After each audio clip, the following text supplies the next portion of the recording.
এলাকায় আধিপত্য বিস্তার ও বিয়েতে দাওয়াত না দেয়ায় ঝিনাইদহে দুই গ্রুপের সংঘর্ষে ১০ জন আহত হয়েছেন। আহত কয়েকজনকে উদ্ধার করে ঝিনাইদহ সদর হাসপাতালে ভর্তি করা হয়েছে। ২২ নভেম্বর শনিবার সকালে সদর উপজেলার বাকরি গ্রামে এই সংঘর্ষের ঘটনা ঘটে। ঘটনার পরপর এলাকায় অতিরিক্ত পুলিশ মোতায়েন করা হয়েছে। বর্তমানে পরিস্থিতি শান্ত রয়েছে। সবাই খানাপিনা করেছে ও দিনে যারা মনের রাগে দিনে তাহলে রাগে দিনেই এমনও তো হতে পারে ফিরনে ঘুরনিতে আর একবার ও যদি সভ্য শান্ত হয়ে থাকে যে না রে আমরা খালাম ওর দিলাম না, ওর তো আবারও তো ওর নিয়েও তো জাতি পারতো না। হ্যাঁ, ওরে বিয়েতে করলাম না, ওর ফিরনিতে নিয়ে যাবো কি ওরে আবার নিয়ে এসে খাওয়াবো, এরকম করতে পারতো না।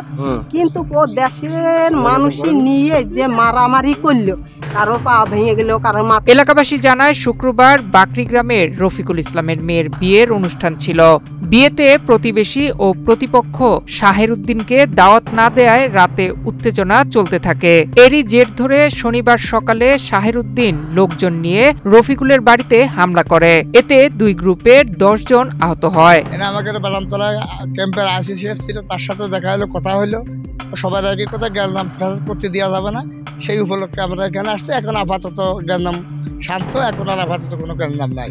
এ ব্যাপারে ঝিনাইদহ সদর থানার ওসি আব্দুল্লাহ আল মামুন জানান, বাকরি গ্রামে সংঘর্ষের ঘটনা ঘটেছে। বর্তমানে পরিস্থিতি পুলিশের নিয়ন্ত্রণে রয়েছে। নয়ন বিশ্বাস, বাংলাদেশ প্রতিদিন।